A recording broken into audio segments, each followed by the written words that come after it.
You think you know the Vikings, brutal warriors, horned helmets drinking from the skulls of enemies. But that entire image was manufactured centuries after the fact. The truth about what they actually put in their mouths is at once more fascinating and considerably more disgusting than anything streaming television has ever shown. The Viking Age lasted from the 8th to the 11th century.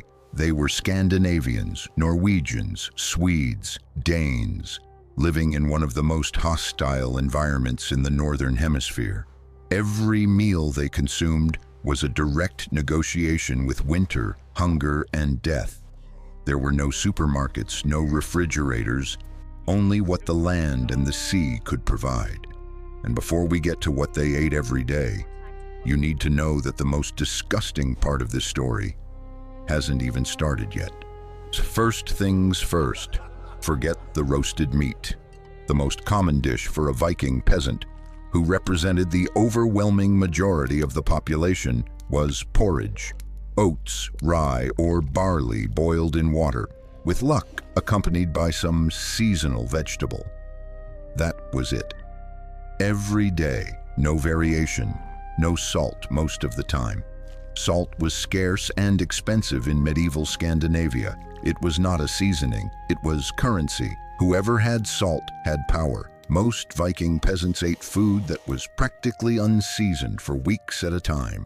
The palate they developed across generations was calibrated for flavors that would make most modern people gag in revulsion.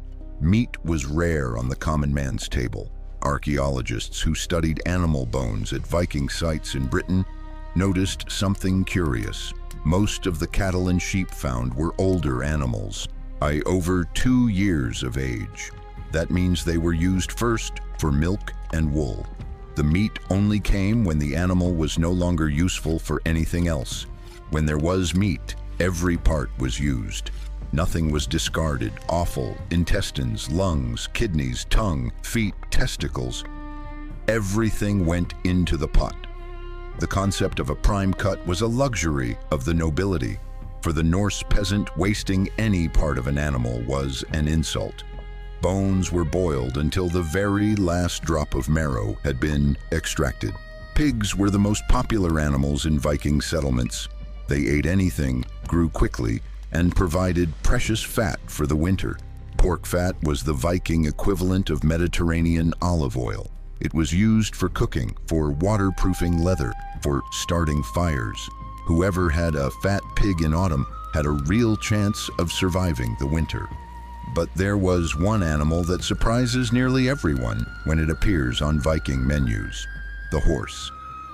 Eating horse meat was common practice and even carried ritual significance. It was tied to the cult of Odin. When the Catholic Pope banned the consumption of horse flesh in the 8th century to force the conversion of pagans, the Vikings ignored it completely. They kept eating horse as an act of religious resistance. Fish were the protein backbone of the Norse diet. Salmon, herring, cod, mackerel, caught in the North Atlantic and the Baltic Sea in industrial quantities. In Copenhagen and in Jorvik, the Viking city in what is now England, archaeological debris reveals layer upon layer of fish bones. It was the food of every social class, from slave to jarl. Cod in particular transformed the history of civilization. The Vikings were the first to develop techniques for drying cod in the Arctic wind, creating stockfish, a preserved fish that lasted for years without any other conservation method. This product traveled with them to Iceland, to Greenland, and possibly even to the Americas. It was the logistical fuel of the great ocean crossings. So far, so survivable. But here is where your stomach starts to disagree with the history books. What comes next is what they ate when fresh food ran out. And if you were living in Viking Scandinavia, it ran out constantly. And speaking of preservation, this is where the part that would kill you begins. Without refrigeration, Vikings needed radical methods to preserve food through 6 months of winter. Fermentation was the primary one. Meat, fish, dairy, everything was fermented. The problem is that controlled fermentation and decomposition are very close neighbors. Sometimes the line between them was crossed deliberately. Haakarl is the most brutal example of this. It is fermented Greenland shark meat. And here is the detail that changes everything.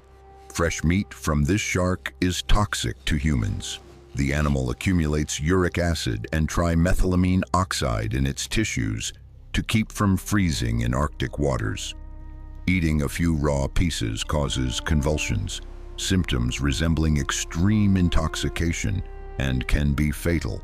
A shark that is literally poisonous to eat raw, and you're hungry, and it's February. What would you do? The Vikings had an answer, and it's worse than you're imagining. The Viking solution? Bury the dead shark in sand. Cover it with heavy stones to press the toxic fluids out.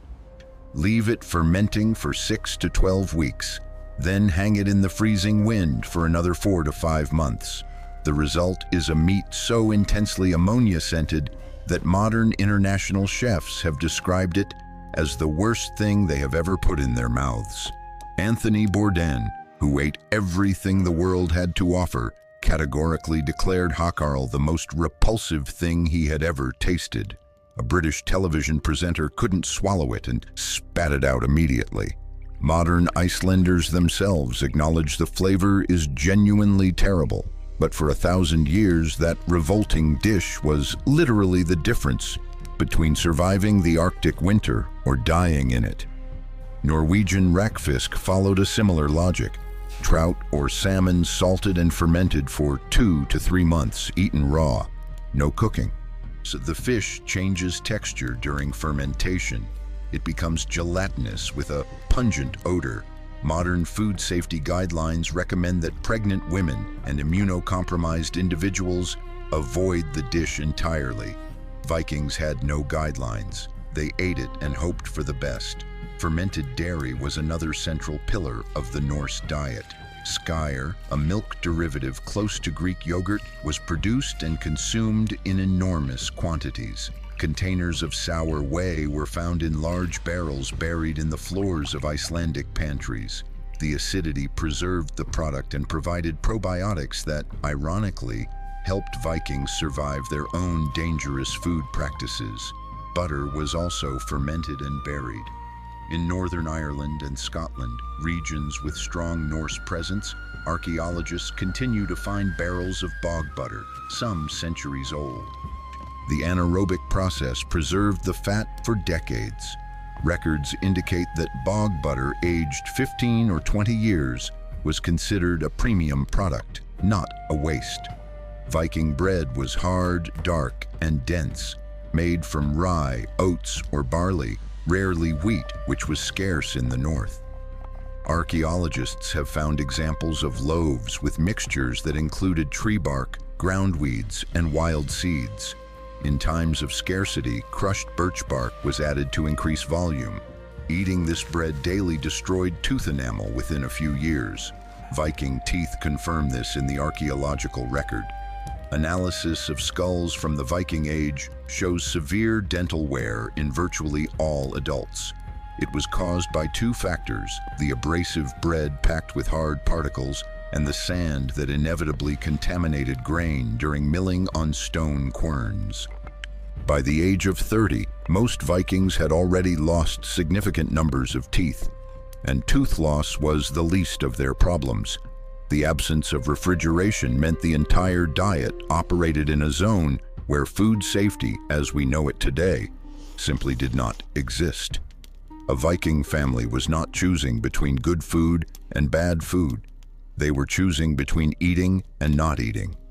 Food poisoning was so common it probably didn't even have a specific name. It was simply being sick. Without refrigeration, meat from large animals had to be consumed quickly or preserved. When preservation failed, contamination was inevitable. Researchers have found in Norse historical records references to gastrointestinal illness that were likely food poisonings we would today treat with antibiotics. But now, if all of that already sounds like a nightmare on a plate, Wait until you hear what they were drinking to wash it all down, because water was not an option. Drinks deserved their own chapter. Water was avoided whenever possible, not out of whim, but out of genuine necessity. Medieval springs and rivers were frequently contaminated. The solution was to drink fermented liquids, ale and mead. Fermentation eliminated pathogens. Viking children drank weak ale from an early age. This was not decadence. It was survival protocol. Mead was the sacred drink, honey fermented with water, sometimes flavored with wild berries, spices, or herbs. In the sagas, fallen warriors drank mead in Valhalla for eternity. It was the drink of the gods, of the jarls, of moments of victory.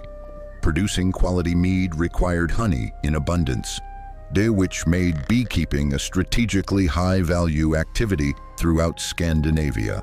But while the elite drank mead, the common people drank barley or oat ale, often cloudy, low in alcohol, with a flavor that modern standards would classify as a failed batch. There was no hops at first. The bitterness came from herbs like bog myrtle, which in high doses has mild hallucinogenic properties. Some Norse festivals may have been considerably more psychoactive than anyone expected. Forest mushrooms supplemented the diet in times of abundance. Wild mushrooms were gathered and dried. The problem is that Scandinavia has highly toxic species growing alongside edible ones of nearly identical appearance. Misidentification was fatal. Botanical knowledge passed from generation to generation was literally a matter of life and death, not folklore. Wild berries were another vital resource. Blueberries, raspberries, currants, wild apples. In times of scarcity, foraging in the forest was what separated hunger from survival. But fruit was seasonal, available only in summer and early autumn. Preserving it required drying or fermentation. A family without sufficient stores before the first frost was in genuine danger. Legumes, peas, broad beans, lentils were cultivated extensively and represented a protein source that modern archaeology has valued far more than the Vikings themselves seemed to record. They were peasant food, without glamour, without presence in the sagas, but analyses of coprolites, fossilized feces, found at Viking sites show intensive consumption of legumes in the daily diet. Nobles and elite warriors had access to a radically different diet. Isotopic analyses of bones from individuals buried with wealth show far greater consumption of animal protein, especially meat from large mammals and birds. The nutritional gap between a jarl and a Viking peasant was comparable to the gap between a modern executive and a subsistence worker in a developing country. Jarl banquets were political events with diplomatic function. Spit-roasted meat, whole animals, assorted cheeses, quality bread, premium mead. The sagas describe feasts that lasted days, where demonstrating abundance was demonstrating power. Eating well in public was an assertion of authority. Inviting allies to eat was sealing a pact. Refusing offered food was a declaration of war. Raiding expeditions had sophisticated food logistics. On a Viking ship crossing the North Atlantic, space was limited and the cold was extreme. Its supplies consisted of stockfish, dried meat, hardened cheese, oat biscuits, and barrels of ale or sour whey. It was a diet that provided dense calories and lasted months without spoiling. Among other things, Vikings were high-level food logistics engineers. Seal meat was consumed in northern coastal regions and in Greenland. Dolphins, called porpoises, were also hunted and eaten when they appeared. Reports of beached whales were treated as divine gifts. A single animal could feed an entire community for weeks. Nothing was wasted.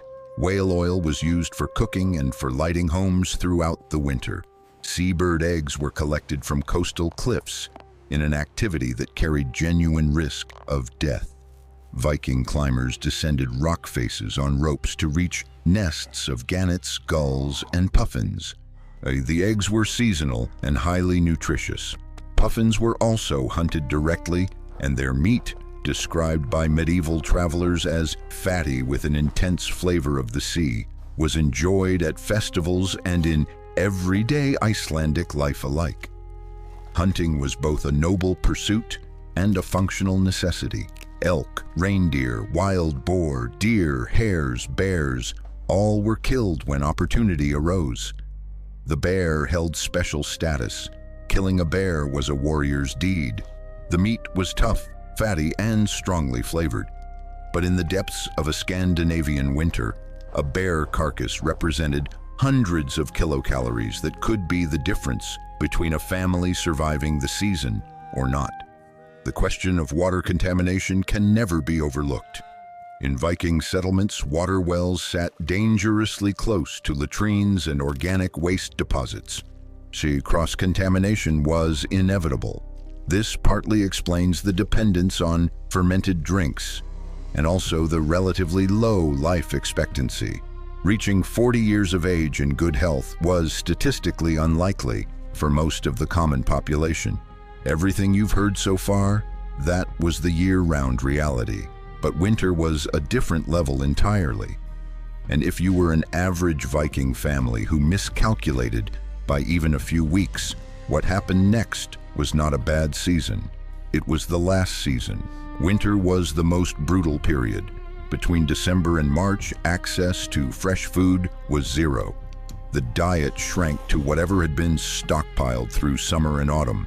Dried fish, smoked meat, hardened cheese, stored grain, and root vegetables. The menu became more restricted with every passing week. Families who had miscalculated their stores or who had suffered a poor harvest simply died. Famine was not an abstraction. It was a permanent companion of ordinary Viking life. The sagas contain frequent references to years of scarcity, to winters that killed entire herds, to springs that arrived too late. The historian who reads these passages without a modern filter begins to understand that Viking civilization built its entire warrior culture, its entire mythology of Valhalla and battlefield glory, in part as a psychological framework for coping with the constant possibility of starving to death. The diet varied radically by region. Danes had greater access to grain and beef. Norwegians relied more heavily on fish and game. Icelanders lived in extreme conditions where any available protein was processed, no matter how repugnant the process. Greenlanders, at the very edge of the inhabitable world, resorted to boiling tree bark in critical winters. There was no single Viking diet. There were survival strategies adapted to the terror of each latitude. And here is the paradox. Despite all of this, the Viking diet was nutritionally superior to that of most contemporary Europeans. English and French peasants ate primarily carbohydrates, with limited access to protein. Vikings, forced by geography to diversify across fish, dairy, game, and grain, had a protein distribution that modern nutritionists consider close to optimal. They were taller and more robust than their neighbors to the south. You, a citizen of the 21st century, with a stomach calibrated for processed, pasteurized, refrigerated food inspected by health agencies, would not survive the first week of a real Viking diet.